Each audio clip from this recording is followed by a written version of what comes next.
Non su specchio, mascara e un po' di fardo. Sta cominciando a te truccare.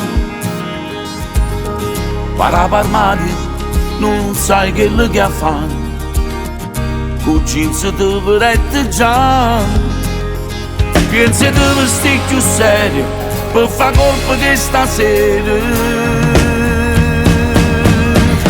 O primo appuntamento ti fai mille domande, se aspetto già devo passare.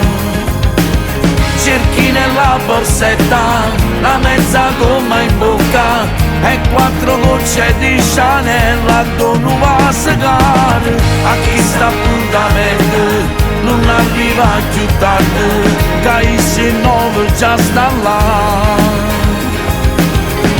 TikTok e via, voleva suoneria, sino a cominciano a chiamare, chi legge luce e se ne va.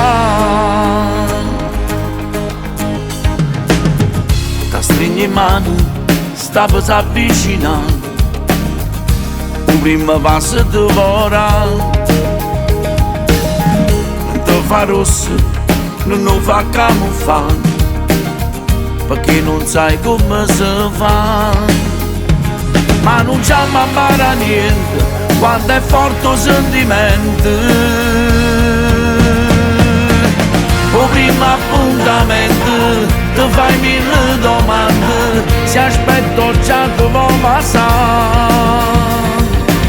Cerchi nella borsetta la mezza gomma in bocca e 4 gocce di Chanel a dono va a segare. A chi sta appuntamento non arriva più tardi, caisce 9 già sta là. Non TikTok e via, voleva suoneria, sino a cominciano a chiamare, chi legge dulce, si conquista non è cosa, lascia stare.